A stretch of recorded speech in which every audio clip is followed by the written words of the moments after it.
សួស្តីបងប្អូននៅក្នុងវីដេអូនេះលោកគ្រូសូមបង្ហាញបងប្អូនអំពីការរៀនធ្វើវិញ្ញាសាបាក់ឌុបដែលគេបានប្រឡងរួចហើយគឺក្នុងវីដេអូនេះគឺយើងនឹងរៀនធ្វើវិញ្ញាសាបាក់ឌុបបាទវិញ្ញាសាបាក់ឌុបលឿនមកបាទគឺសម័យប្រឡងថ្ងៃទី6 វិច្ឆិកា 2023បាទហើយកន្លែងដែលយើងត្រូវធ្វើមុនគេនោះគឺ reading reading part 1យើងមើលការណែនាំរបស់គេតោះអានអរគ្នា read the text and fill the gaps with words in the box. Gap 1 has been done as an example. បាទអញ្ចឹងគឺឲ្យយើងអានអត្ថបទហើយបំពេញចន្លោះជាមួយនឹងពាក្យនៅក្នុងប្រអប់នេះ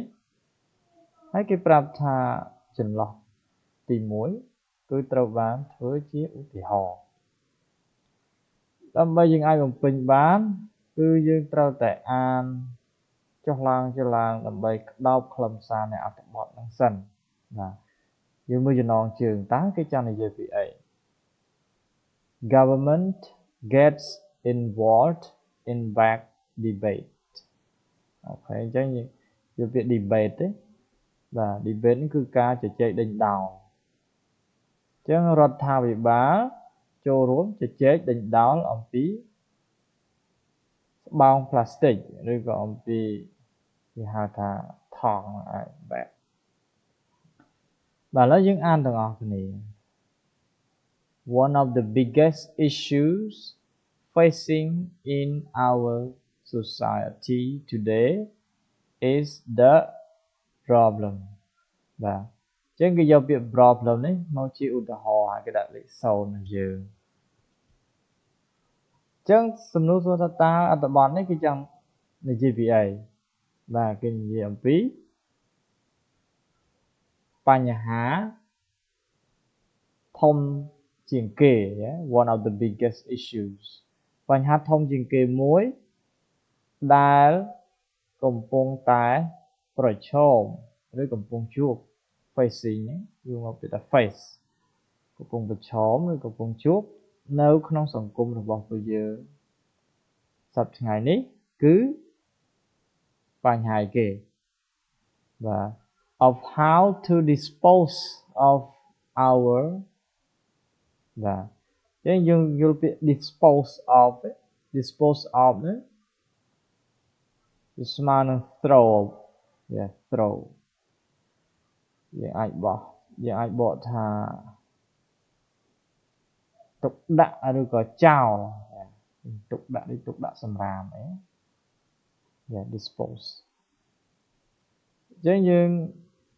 បញ្ហាហ្នឹងគឺយើងពិបាកយកសម្រាមទៅទុកកន្លែងណាអញ្ចឹងកន្លែងនេះយើងដាក់អីគេ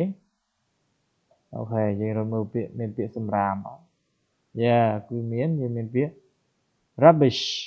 បាទ rubbish គឺសម្រាមអញ្ចឹងកន្លែងលេខ1នេះគឺយើងបំពេញសម្រាម and in particular plastic bags ហើយសម្រាមក្នុងន័យនេះក្នុងប្រធានបទនេះគឺគេសំដៅដល់ plastic bags ថង់ plastic which cause serious damage to the បាទ which cause យ៉ាង which នេះយើងបកថាដែល cause serious damage បងប្អូនចេះពាក្យ damage នេះយើងបកថាធ្វើឲ្យខូចខាតធ្វើឲ្យខូចខាតឬអាចបកថាបំផ្លាញបាទអញ្ចឹងគឺវាបំផ្លាញអីគេយើងគិតមើលថង់ plastic វាបំផ្លាញអីពេលដែលយើងបោះចោលផ្ដេសផ្ដាស់អូខេគឺវាបំផ្លាញបរិស្ថានអញ្ចឹងយើងមើលមានពាក្យបរិស្ថានអត់អូខេ this one environment អញ្ Chẳng lại nếu như một bên to the environment. Chứ mới to tiền. While these bags may last just an hour in your shopping basket. Người ta okay. While these bags, cái cho này thật plastic tầng này, cứ vìនៅក្នុងកត្រកយើងយកទៅទិញអីវ៉ាន់នៅផ្សារហ្នឹងគឺ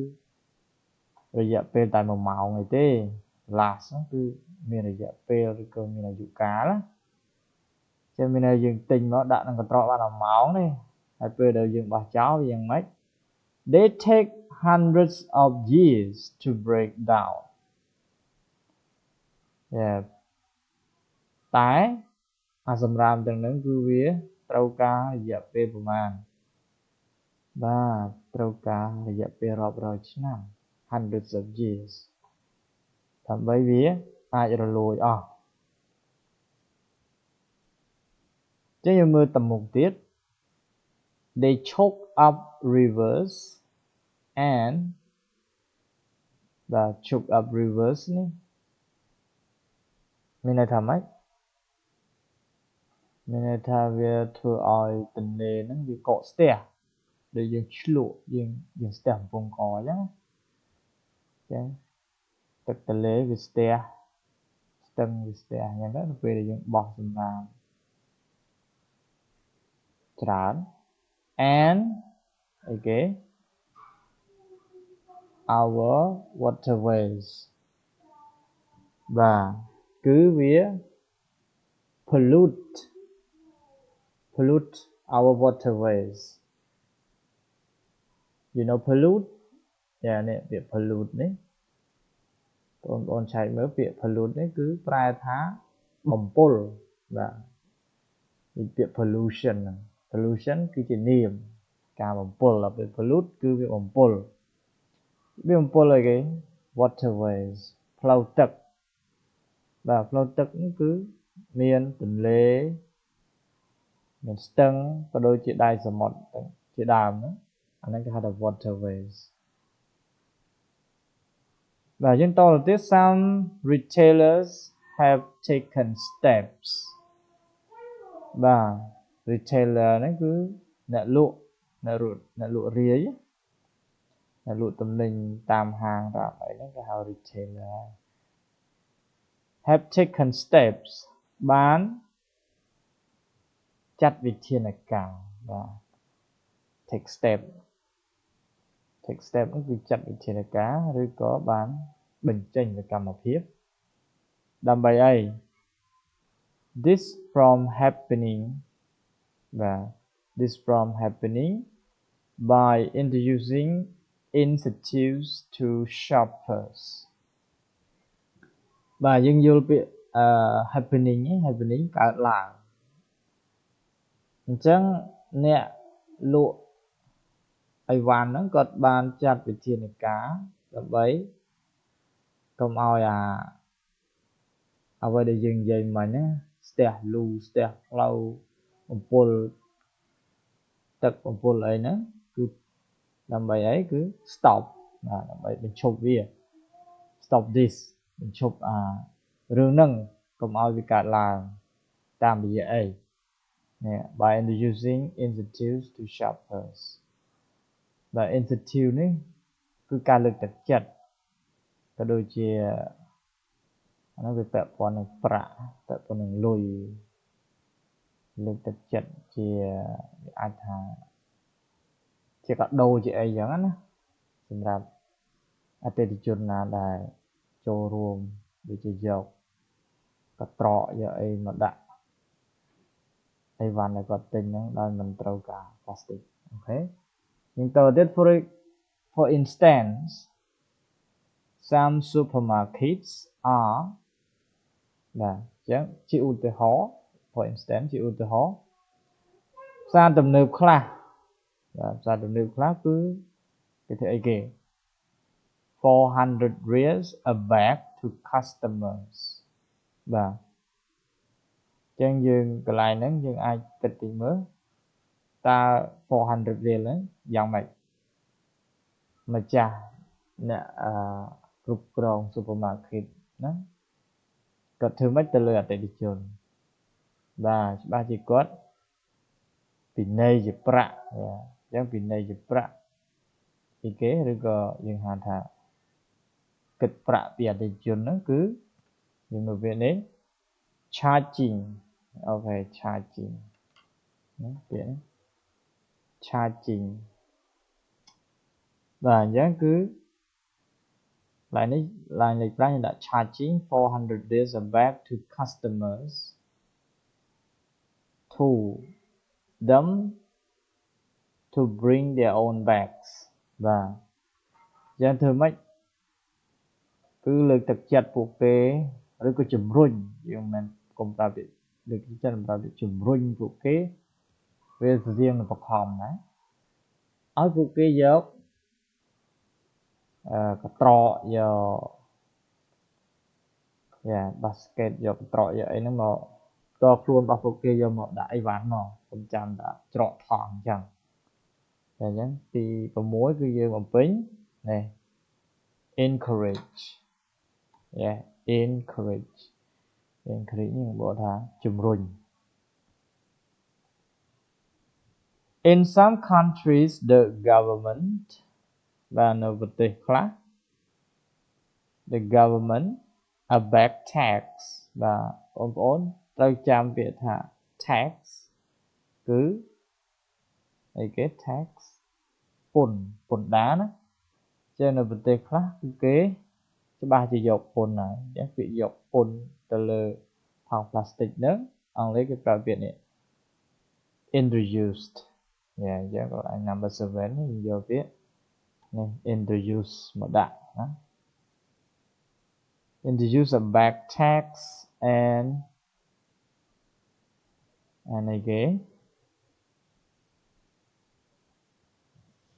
okay introduce a back tax and ឥឡូវនេះគេដាក់ back consumption went down by 90%បងប្អូនចេះពាក្យ consumption ណា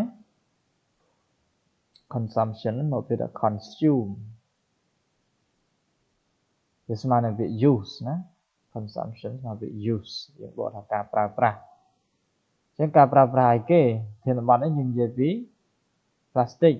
plastic bag អញ្ចឹងកន្លែងនេះយើងបំពេញ plastic bag អូខេយើងពេញនេះពាក្យ plastic number 8 plastic bag យើងពេញ plastic ឥឡូវនេះ bag consumption went down by 90%អញ្ចឹងការប្រើប្រាស់ថង់ plastic នេះគឺបានថយចុះប្រមាណ 90% បាទអញ្ចឹងគឺខ្លាំងមែនតើនៅពេលដែលរដ្ឋយកពន្ធគឺនាំគ្នាមិនហ៊ានប្រើប្រាស់ទេខ្លាចអស់លុយតែប្រទេសយើងអត់ទាន់មានទេអូខេយើងបន្តទៀត a study showed however that when they brought in this legislation បាទការសិក្សាបានបង្ហាញថាការសិក្សាជាលក្ខណៈស្រាវជ្រាវ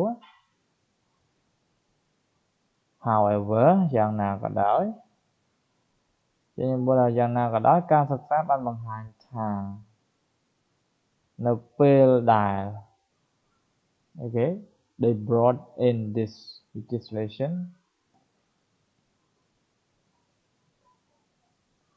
នៅពេលដែលគេ